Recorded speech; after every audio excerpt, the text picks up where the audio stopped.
You are now entering the horror sanctum.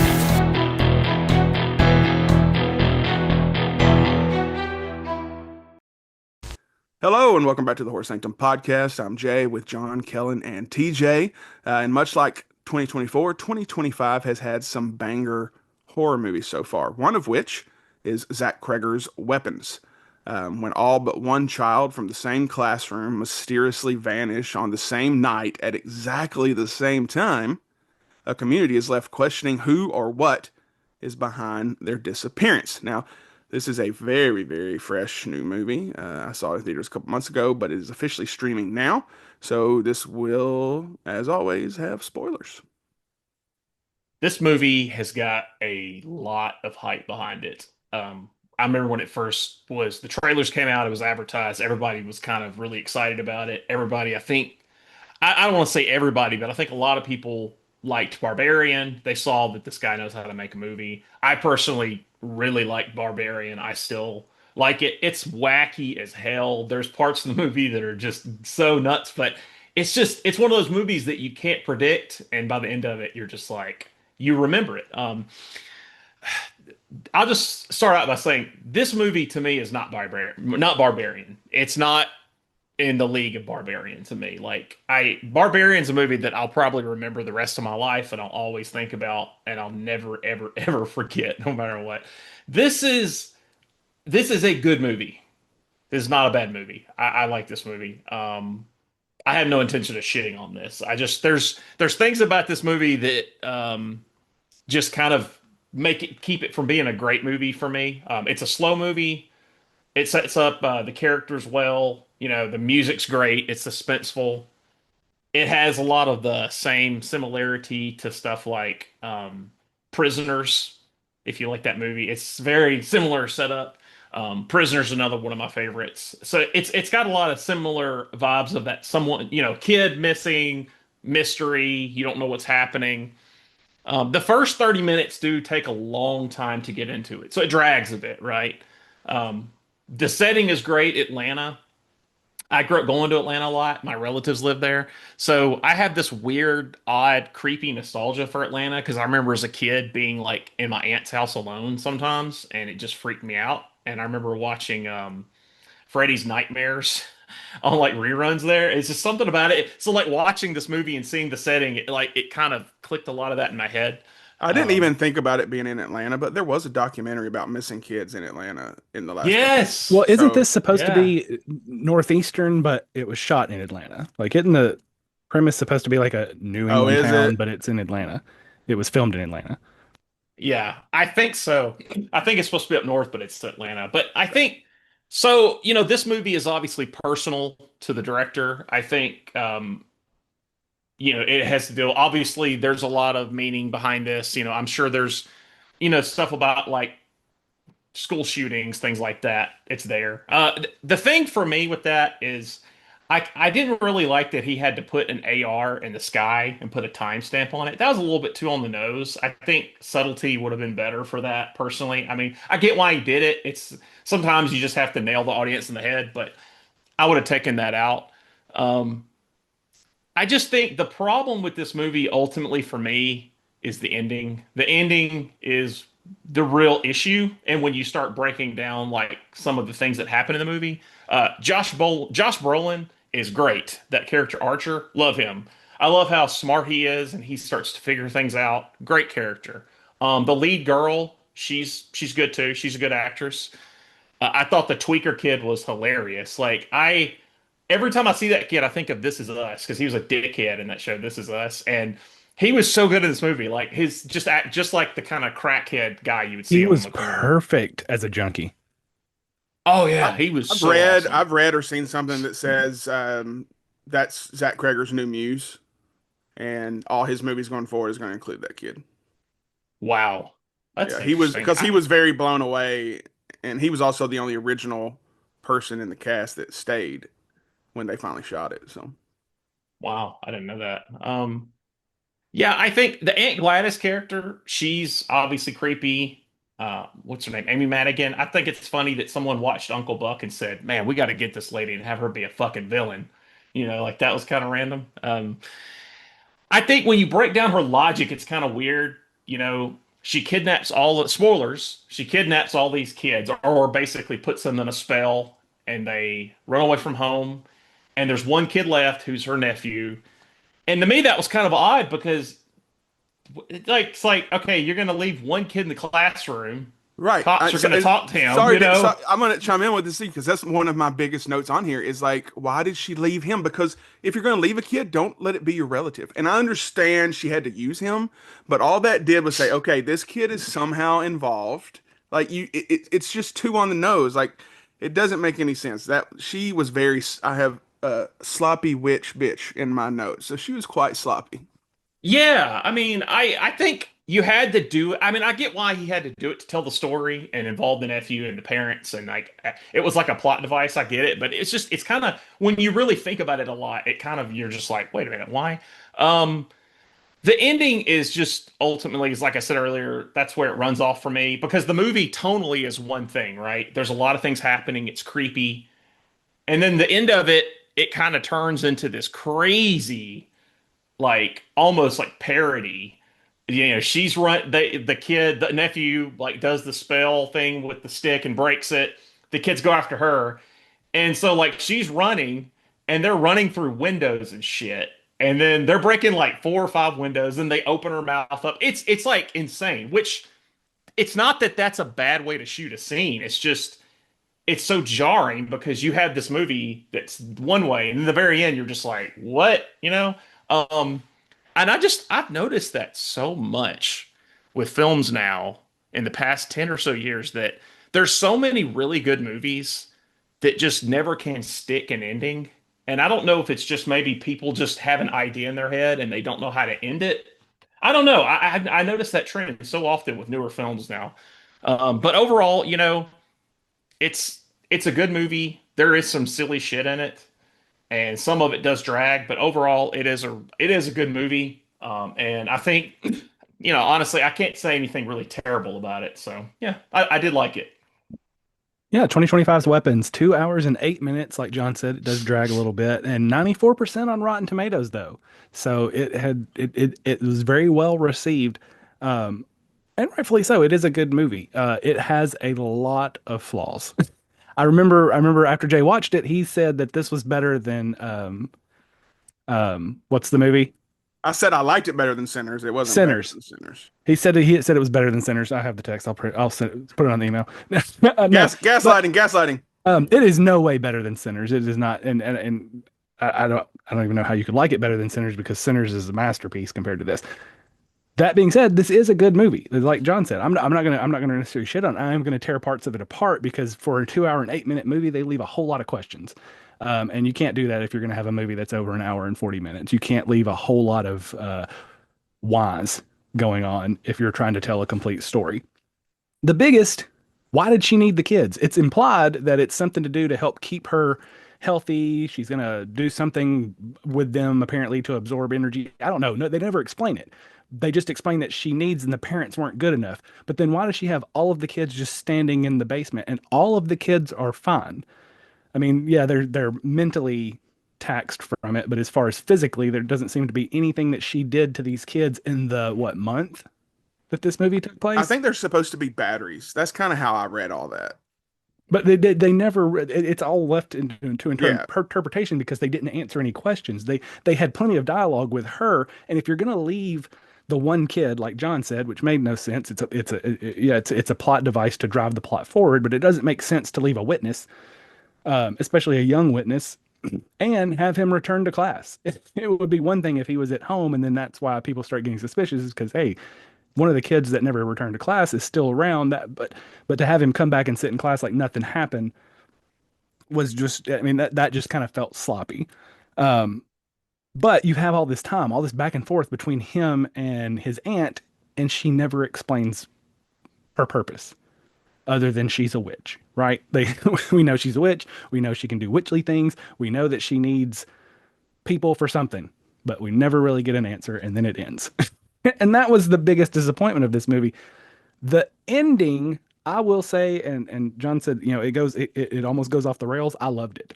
The kid mob just crashing through windows, being completely destructive, and then ripping the witch apart at the end, I thought was fantastic. It it was well timed because yes, this movie does drag. It brings in stuff that doesn't need to happen, but I get again, I get plot devices and taking an easy route where the cop ends up drinking and sleeping with her, and then of course the wife's gonna come and call her a bitch and pour alcohol on her or whatever, and that's gonna push him to the point of wanting to attack the kid. I think that could have been done a little better. It felt like it was unnecessary to have so much time dedicated to that. Um, Especially when at the end of the day, Julie Garner's going to have nothing to do with what happened to these kids. Like they never built it in a way where you're thinking at any point in time she knows something. It's obvious from the beginning she's just as clueless as everybody else. If you wanted to make it seem a little more suspicious, she doesn't show up on the night that they're having the parent teacher conference. So there's a lot of little things in this. My biggest knock on this film, it worked before the internet to say based on a true story. You could trick people into believing, but when you start a movie and you say based on a true story, and you want the premise to be that, oh, this happened, don't do it in an age where somebody can pull their phone out and within 5 seconds disprove that this had anything to do with a true story, because it instantly takes you out. Like with Paranormal Activity, with the Blair Witch Project. That was in a time before everyone had the internet in their pocket and could easily find out, did this really happen? Oh, it didn't. Never mind. It kind of takes away the edge of it. But in the year 2025, when everybody and their mother has access to the internet at their fingertips, let's not try to pretend this is based on a true story. Let's not try to add an extra layer of scariness, even if there is the subtext of gun violence in schools. Like John said, that too on the nose to have an AK-47 or an AR-15 in the sky, in the clouds, like that feels out of place in a movie about a witch. And I get the subtext. I get that. It just feels forced when that's not ultimately what the movie's about, because all of those kids came back. So, the witch death was amazing. I love that. I love the scene where the parents are trying to break through the door and the kid is doing the little thing that he saw his aunt do. And then he breaks the stick and you hear the snap, and then it goes to the witch and oh no, because she instantly knew what had just happened. That whole scene was just amazing. The guy that played the junkie was fantastic. That's probably the best sequence of events for a movie that kind of bounces around from character to character and seeing their perspective of what's going on leading up to finding the kids, and his role in that. He just played that role so well, and his whole scene area or part of the film was just so fun to watch, because of him as a character. So I like the different perspectives. I like the overall story. I just think if you're going to make a movie that's over 2 hours, you should do a little better at explaining exactly what's going on and not leaving so much to interpretation at the end of the day. So Julie Garner, I'm glad she's getting her flowers after such an incredible job in Ozark. Even Wolfman, she's great in that. She's a great actress, and I hope she continues to get more roles. I would love to see her do a comedy, because I think that her intensity when she acts would be great in a comedic role. She's gonna be Yeah, Madonna in a biopic. that makes sense. That makes sense. She's That she's ramen not- hair, That's great casting. I never would have Yes. thought that. great That's cool. casting. Josh Brolin's great and everything, and his character adds to this movie in a meaningful way.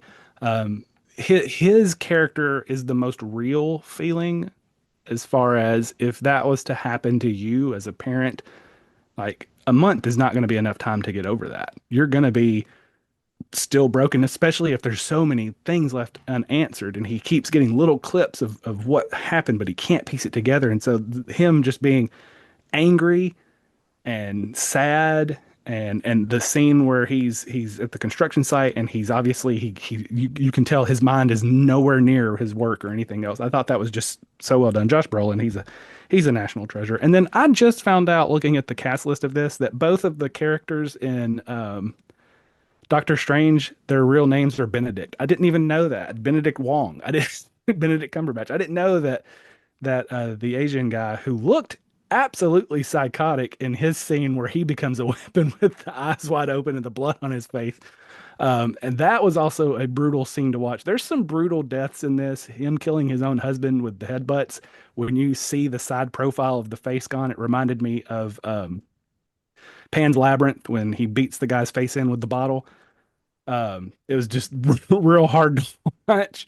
Um, and as violent as it was, the witch scene was the exact opposite. It was so satisfying to watch. So yeah, I think it's a good movie. I think it's worth a watch. I think it's fun to watch. I think you really need to realize going in that this is a movie version of Lost. You're just not going to get all the answers that you might want by the time it ends.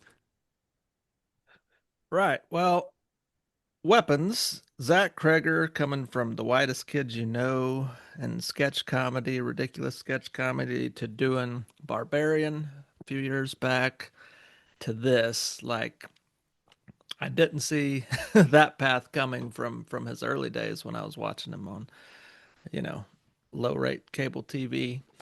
But I love Barbarian. Barbarian was maybe my favorite horror film of that year. It was a top three for sure. Um, and it deserves a much better. Does it even have a physical release, or is it only streaming? I only think it has. I think after the success of Weapons, we're gonna get one. I Like hope. there's no way. It's That's embarrassing that it crazy. hasn't happened. That's crazy. And Only bootlegs right now. Yeah. it got good reviews. It got, I mean, I think with the success of this, like you said, it should get like probably a double feature at some point, something like that. But I don't like Weapons quite as much as I like Barbarian, but I did really, really like Weapons. And I didn't like Weapons as much as Sinners. I still think Sinners is the best movie this year I've seen so far, horror or not. Uh, like I said, like we've all said on the Sinners episode, is a masterpiece. Weapons is a fun watch. I think it's 20 to 30 minutes too long. It does drag a little bit in the middle.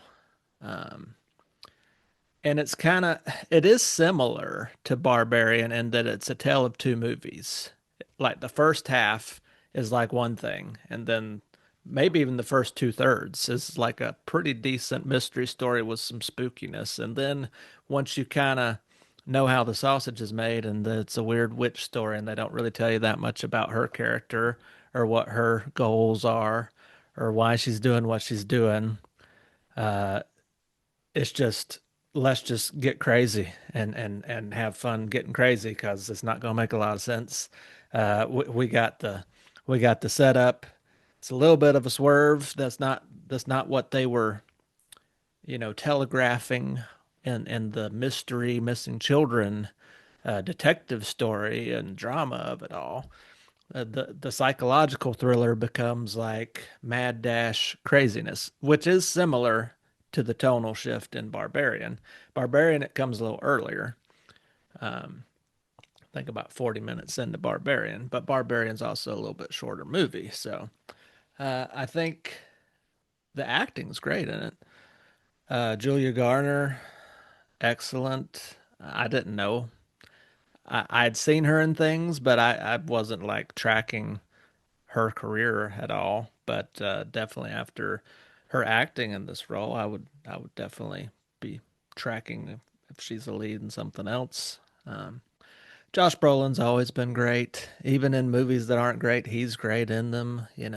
Just one of the great character actors of our time, who could have easily gotten wrapped up into the whole movie star type deal, but somehow with his acting choices was able to still be in a lot of big name things, but never usually be the guy that's carrying it and still just have a stellar career. No Country for Old Men, still one of my favorite films of all time, and largely on his carrying that film.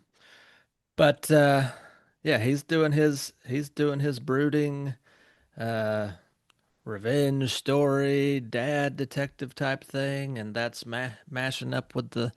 I have a little bit of a a light connection to this uh, because having been a teacher, I can imagine what it would be like to be in this girl's shoes if you were to just show up and only your class isn't there, and to be persecuted in a small town, growing up in a small town, everybody knowing everybody. Like I could easily put myself in this girl's shoes and just be like, wow, the existential dread of what that would be like, just waking up through no fault of your own, and that being your life, and you being persecuted in the news and the media, and having vandalism and threats, all that stuff. I mean, that would just be a horrible thing that, seemingly could happen for probably less witchy reasons. Um, I don't know why it would happen. Probably not for. I forgot to mention that that was good foreshadowing. I give credit to the director having him write witch on her car and then find out that it is a witch. I Yeah. thought that was good Oh foreshadowing. yeah. Yeah. Yeah. No, Is it? But that see, was I good. didn't consider that foreshadowing so much as a spoiler. Well, it's foreshadowing that it has to do with witchery. That has to do with Yeah. that it's a But witch. see, It's like going in, we had no clue, right? We all had theories, but when I saw that, I'm like, okay, so it's a witch. I kind of wanted that to linger a little bit longer for me. Oh, Right. oh, I just thought they were calling her a witch. I didn't think the actual thing was going to be witch. I mean, it's kind of a spoiler after you've watched it, but it spoiled it for you in the moment. Yeah, it kind of did because I remember thinking I was like, oh, because again, like I said, I had a couple of different theories, but which was one of them. Cult was number one, I think. But I'm like, okay, now you're saying witch. Like Right. I haven't seen enough from him, but it just didn't feel like a misdirect or anything. It felt like, we're telling you what's going on. And then Gladys well, does show up a little semantics, bit but later, but a spoiler is foreshadowing. It's just yeah, not direct. He didn't just say here's a witch. It was like witch, wink. Right. yeah. Which witch though? Right. Good old Sponsor.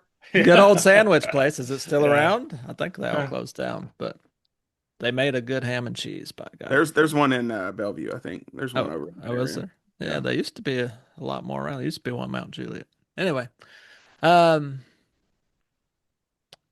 why does this witchy lady look so clown-like? I mean, that was a choice. I mean, she looks like a weird, and like the dream sequences where the kids kind of have her face and that kind of like. There's some good psychological like jump scare type, just creepy images. Um, and it's kind of weird, like when the teacher girl is outside of the little boy's house and falls asleep, and then you find out later that the witch comes in and just cuts her hair. That's like super weird and creepy. And then once you realize that she's somehow using the hair and the sticks, and that's I think that was just a device to say, hey, we don't really know how witchcraft works, but if you do this, uh, this does a thing, and then they pretend like they're airplanes that kill you. Now that you say it, she's kind of like the inverse of Nick Cage's character in Longlegs. Like he's all white. She's the colorful version of that. Right, right. I mean, Was that similar. her that came out with the knife when she's? I thought that was the I thought it was the mom mom. It was the because mom. she was like moving all creepy. Was Yeah. it the mom that took the Yeah. hair? Okay. But technically it was still the witch, so you were right. The witch Yeah. did it. Yeah, she's manipulating them like little robot children. I think it's hilarious how they made these people run with the with the airplane wings. It's Mhm. The just like every time I Naruto see that. run. Is that what that is? Well, the arms are usually back, but yeah, it's basically the Naruto run. I mean, they're going full blast. I mean, I guess it's more aerodynamic, just head first, right, right into it. There's something just gloriously hilarious about that if you didn't know better, you would. I mean, it's kind of easy to tell that there's a comedy writer. And he that's never divulged why he did that. Like I saw an interview with Josh Brolin and said they were generally creeped out about it because there was no one told him why they were doing it, and that made it just a little bit creepier. I mean, it's definitely a choice. I mean, it made the poster and all the promotional materials. Why are these kids running in the middle of the night like airplanes down to some unknown location, showing up on everybody's ring doorbells, freaking everybody out? I mean, it's a great setup. I do kind of feel even as satisfying as I did like the ending where the kids just go crazy and the witch is like, oh shit, they're coming for her, and then they do come for her and pull a Night of the Living Dead on her. Uh, And that whole sequence, I love sequences where people are just running through people's houses, breaking down doors and windows and stuff. That reminds me of Point Break and um, Raising Arizona. Raising Oh yeah. Arizona. The opening of Jackass 2, where the Well, bulls are chasing them through homes. all the classics, right? Yeah, they were like Captain America going through those things, man. The shield first, just Right, like right. I think shit, there's a man. little bit in Hot Fuzz. I think there's a scene like that, but they had a lot of scenes that were aping Point Break in that movie. Hot Fuzz still has my favorite action scene in any movie, and it's when he drop kicks that old lady in the field. That Yes. still cracks me up to this So day. good. So good. Yeah, but I love like just balls to the wall action sequences like that. I think, some of the Daniel Craig .007 movies kind of had some of that energy. Some of the Bourne Identity movies had a little bit of that thing. I've always liked those close quarters, like in a home. You don't expect that kind of combat. People to just be flying through your house and breaking down your doors. That's cool, especially when they brutally murder a whole cavalcade of children, brutally murdering this old woman that looks like a bad poor man's Heath Ledger. I thought it was Kathy Griffin for Oh. about half the film. Oh God. Like real life Kathy Griffin. She Yeah, I does thought kinda it was look like just Kathy Griffin. I didn't realize So- it was a woman with a wig. So the process is that she wraps the thing, she breaks it, they come, and then she throws it in the water and they stop. So it's almost like a I pause. think it's like a blood pack because she puts Okay. blood on the stick, and I'm wondering if the water like dissipates the blood and breaks the curse. She or has breaks to it. like prick their Maybe. finger and get their hair, right? Hers. She pricks Oh, it's her. her. Oh yeah, that's right. Because It's if you're her watching finger. the scene where she's at the table, she's wrapping the hair around after she stabs her finger and she's rubbing it, and the boy does the same thing. So it's Yeah. her blood, their hair. It's like, I guess it creates like a link. So was she actually his aunt? That was what I was going to ask. I'm not sure. So we read about it. The speculation is that it is really his aunt, or it's somebody who has convinced the family that she is the aunt. That So there's she the either is or possibility isn't. that she's done this before to other parts of the family. But the overall consensus is that she is really his aunt in some way, whether Okay. by blood or just she just made herself their aunt, and the family's just been going with it. As you would do with someone who's making you a zombie slave and keeping you in the basement, right? Uh, I like this film. It's flawed. It's a little overly long. I like the ridiculousness of it, the brutality of some of the scenes that we've already talked about. That Asian guy, the principal, his stuff was probably some of the most brutal. But that's when you're like, oh, this is gonna be a different kind of movie once he starts going off. Because that comes out of nowhere, and his chase through the gas station and the convenience store scene is probably one of my favorite sequences because he's like legitimately terrifying. If that was coming at you at full, there's just something about somebody coming at you that's just a normal looking person at like full speed ahead as fast as you can possibly run. There's just something intimidating about that because unless you're like a football player or something, you don't get that coming at you every day. And then he got exploded by a truck. Right, which is great. Just he got RoboCopped. Yeah. But so I did like this movie. I didn't like it as much as Sinners. I didn't like it quite as much as Barbarian. A little overly bloated.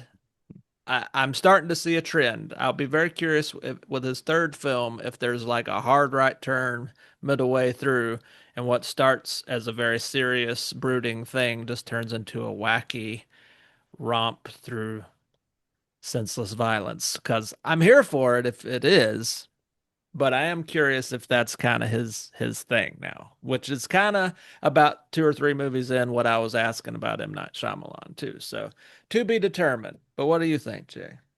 Well, has anybody mentioned Justin Long? Oh, Justin Long yeah. shows up with Sarah Paxton, who is Zach's wife. She's from The Innkeepers, Mhm. which I love that movie. I love that movie. in the Also bucket. very slow, but Slow, a but great worth it. ending. Yeah, Very Yeah. good. I like it. So I'm gonna start. What if there was Benny Hill music at the end of that movie? that would be great. That would be Could you imagine? That probably would have made it. That's the real. That's the real. Um, so I was looking at the original cast because I was excited for this movie, like and the cast. But Yeah. Austin Abrams, the druggy guy, besides Gladys, he's the only core one that was the original choice. So Also, he was in Scary Stories to Tell in the Dark movie, which I yes, loved. I think he was a little punk in that too. He plays a punk pretty well. But I'm very thankful Julia Garner was in this because she is amazing. But she was supposed to be played by Renate Renziv. I don't know who that is, but she was in A Different Man, the Hmm. Hmm. Sebastian Stan movie, like Elephant Man type movie. She was in that. Who do you just everyone take a guess who Josh Brolin's character was originally cast? Mm, Y'all were thinking a lot longer than I thought you. Justin Long. Not Justin Long. Come on. Oh, Who's in everything? Who's getting made memes of because they're in everything? Jack Black. Oh, Pedro Pedro Pascal. Pascal was Pedro. Oh, originally okay. supposed Yeah. to be Okay. him, and I was like, I don't like that. I don't like that casting. Yeah. The cop who's Han Solo in the Origin movie, he was supposed to be played by Tom Burke. He was in Furiosa. I'm not sure Okay. what else he's He in. was And then Han Solo, wasn't it? That's where I've yeah, seen him in. Okay. he was also fantastic in this. Like He I was would like to good. see him in more things. He was great. I like in comedies. I can see him in a lot of comedies. And then Wongers, Benedict Wong was supposed to be Brian Tyree Henry, who's Paperboy from Atlanta, Oh, yeah. Bullet Train, Eternals. So like that was a big shift. I imagine Marvel had a lot to do with that since the three guys who backed out were all on Marvel contracts. But Hmm. anyways, I am glad Josh Brolin played this because there's few people out there right now that plays brooding like Brolin. He's just so great at it; it comes natural. Put that on a Uh, shirt. Brooding like Brolin. all right. And we'll sell it on our BLB. website. How about say it 10 times fast? I Like couldn't say it once. aside from school violence, this was also about alcoholism. The back half. So the kid having to take care of, and Zach Cregger said that himself. I didn't So that notice stuff that. was alcoholism. And so when you know that and you watch it again, you're like, okay, yeah, I can see this 100%. Um, I just finished the show The Institute today, and part of that, uh, when you said the kids in the basement, why they were down there, I was like, well, there's a battery. That's kind of what was happening in the Institute to a degree too, which made me think about that just now. It wasn't in my notes, but I imagine she drained the parents too long, and that's what was kind of starting to make her weaker. So she's like, give me some youngins. So the younger they are, the fresher they are, the better. So That's the only basically, thing she's creating the Matrix in her basement. right. And we don't get a lot on her. And think about this. I don't remember which movie it was. And I think I was the only one who said not knowing more about whatever the killer, the creature, whatever that movie was. I wanted to know more, and you all were like, "No, it's creepier if you don't know more, right?" Well, that's the same situation. It's like reversed here. Like we don't know shit about Gladys. Besides, she's going to be a LGBTQ icon if she's not already. Um, we don't know anything about her, but it doesn't make her creepier. And I think that's because the clothing and the makeup. It was an odd choice to do that. I liked it, especially in the woods sequence with the druggy kid. And she's just like pops up behind that log or whatever. Like, dude, that was so creepy. Um, my biggest takeaway from watching it again, I saw it in theaters and I just watched it again this week, was the score. That Hmm. score is fantastic to the point where, as I was watching it, I was on our Amazon account and going through and adding to our playlist like all the different ones because they are all so great. That's not Hmm. something I usually take note of in theaters for some reason. I don't know why that is, but like when I'm at home or like with headphones on, obviously I'm like, this is a great score. So, uh, you guys know how I felt about this movie coming in. I agree that the ending was a little silly, but it was also satisfying, right? Like seeing her get ripped apart. You Um, know what? As we were talking about that, I just put together a thing. It's like a weird retelling of the Hansel and Gretel story where they give the witch her own medicine, right? yeah, a little Well, bit. that Children of the Corn, it's kind of a little bit of that too. Yeah. Um, Spoilers. I've never seen it. uh, I think it was great storytelling, like in different parts. And if you go back and listen to any interview with him where he talks about his favorite directors and films, you understand why he did that. David Fincher was a huge part of his inspiration to be a filmmaker. But I absolutely love this movie. I'd never said it was better than Sinners. I said I liked it better than Sinners. And you know, sometimes is this a horror comedy or is it just straight horror? Does Gladys's attire and look, does that add to comedy because she's kind of, you know, zany. Mhm. So I'm curious if this is considered a horror comedy or straight horror. It's definitely dark comedy. I think Yeah. it's straight horror with just a crazy ending. Yeah, I think it's straight horror too, because when you see her as her real self, not as her projection of what she's trying to hide, she's terrifying I bet she makes great potato salad to bring to the church picnic. Ugh. with raisins. But this just hit with me, and I think part of it was like there was a big hype coming into it. Jordan Peele's company was apparently interested in taking on this movie, and someone said, "No, we're not going to do it." And whether this is true or not, I read somewhere that Jordan Peele had like a lot of people fired after he saw the movie. Um, it's kind of like the Titans here when we traded AJ Brown, and then the next day the GM's gone. Like I liked everything about this movie. I loved the acting. I loved the twists and turns. The only thing that, and again, you guys viewed it differently than I did, but just that witch part. When I saw that, it just kind of took me out a little bit because I'm like, okay, this is probably where this is heading. And that's fine. That's great. But I kind of just want a little bit more mystery. I wanted to wait until that first dream sequence where we see Gladys, Aunt Gladys. But I love it. They're doing a Oscars push for this and Sinners. So looking forward to that. He has a Resident Evil movie script that he's written, and I can never remember his name. He was Mole Man in the new Fantastic Four, chubbier guy. He likes to wrestle. He's in that Americana with Wait, you Sidney said Johnson. Oscars like Best Picture Oscar? Yeah, he's wrestled Well- for MLW.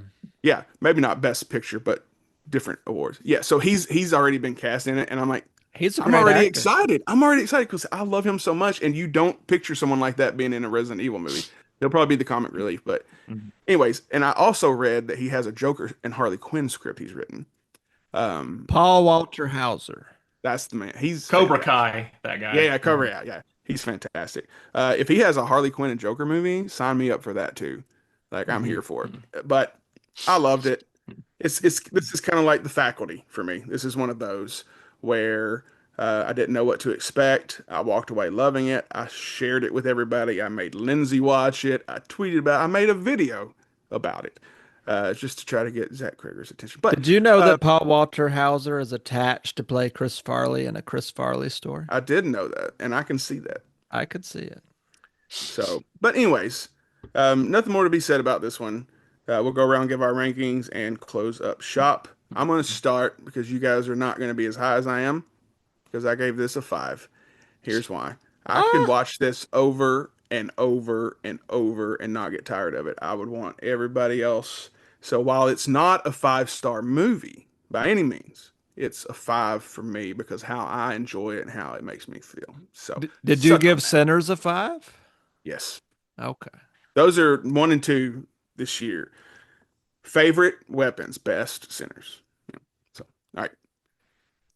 Next. I really liked it. I think I picked up on a lot of the stuff just as we're talking about it. I started thinking about the ending, like where he says, some kids started to speak again.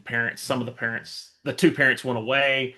You can kind of see the whole idea of like violence and rage controlling people and the effects of gun violence. And I could see that I'm starting to like remember and pick up on a lot of that.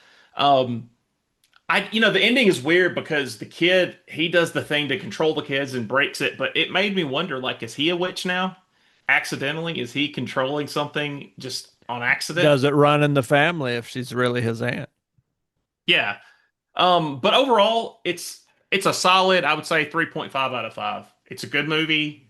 I really like it. The ending, if that ending had just been done a little differently and not went so tonally to the right, I think it'd be like 4.5 for me. It's funny you are flip-flopped on that ending. Yeah, I was gonna say that same thing. It's like the rest of the movie was kind of a slow drag for me. But that ending was just, and I think it would have been made it a horror comedy if they'd have done the Benny Hill music or Benny Hill music.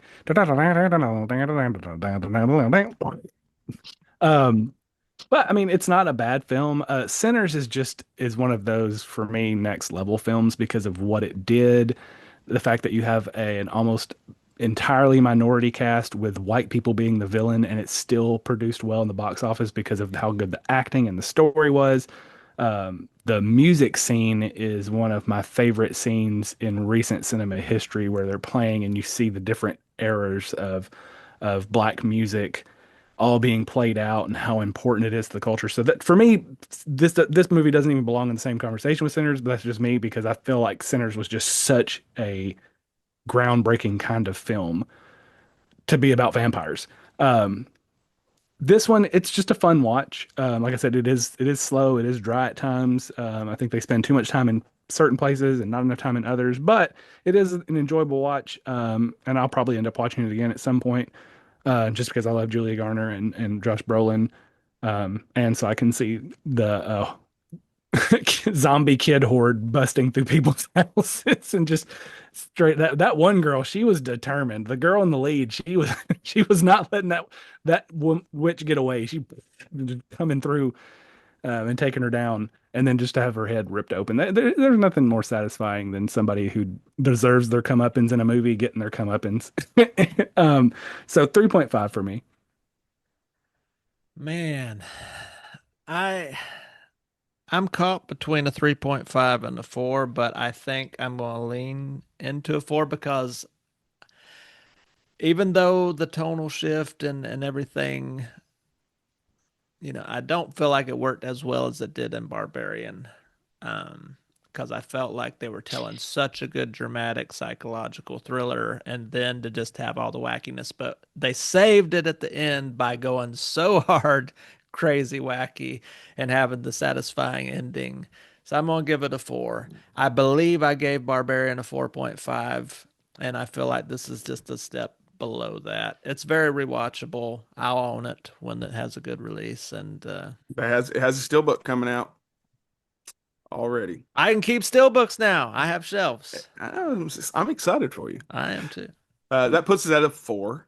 Um, yeah, that tonal. I can't remember. There was another movie I don't know if we discussed it or I just watched it recently where there was just such a tonal shift. We're like, what is happening? Also, Kellen, were you on the Sinners episode? Yeah. Okay, I just felt like you had a lot to say that you didn't say on that one right there. I'm like, was he on there? Maybe he missed that one. No, I think I talked for like a good 10 minutes. I think it was probably a good 20 minutes. Maybe. But all right, so that puts us at a 4 for weapons. All right, that's it for this episode. Be sure to subscribe to our YouTube channel and to wherever you're listening to this podcast. Follow us on Instagram, join our Facebook group, TikTok, and Amazon Music, which has several songs from this particular movie because it had me grooving when I rewatched it. So, all right, I'm Jay with John, Kellen, and TJ. And until next time, Keep it spooky. And watch out for airplane children. wow.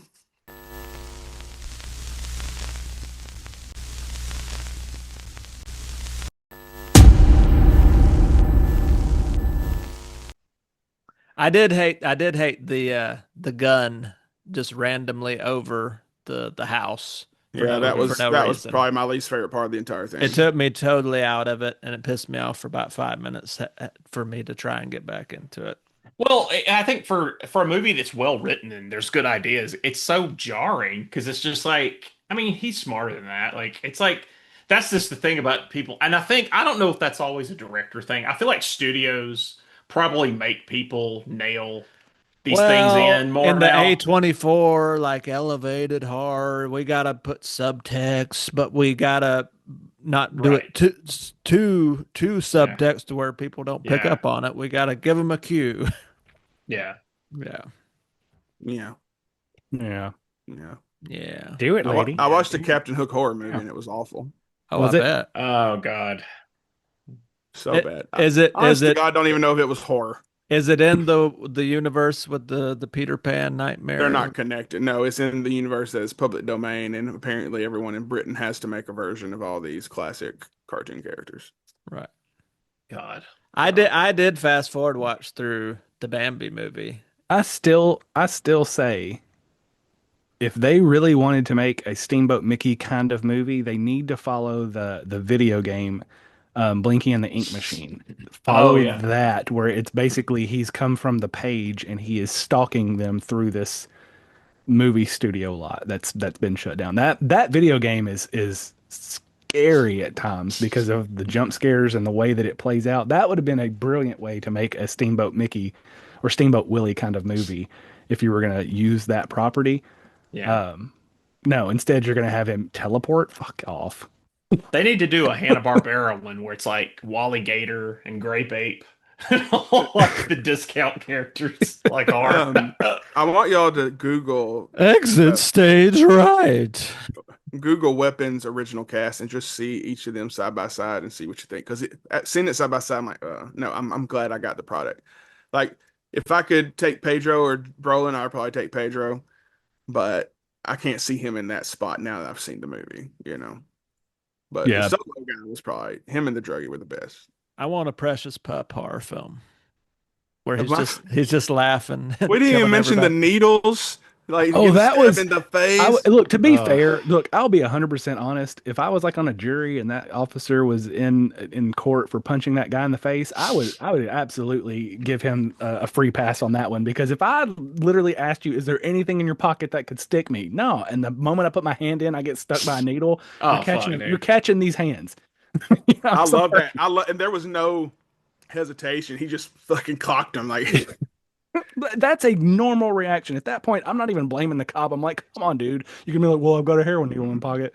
You know, Yeah, you you're don't know gonna what get he caught had. either way. You know he's getting ready to check your pockets. Just go ahead That and fess dude- up. That dude was like Dickerson Pike, real life. Like Right. that was just right out of it. I you keep know? waiting for Jay to text me one day and be like, well, I stepped on a needle and it went through my shoe. I got to go to the ER. Oh, that Shopping at Dickerson dude Pike probably Walmart. had scurvy or something. tell my story. I went there Shit. today. Ugh. Ugh.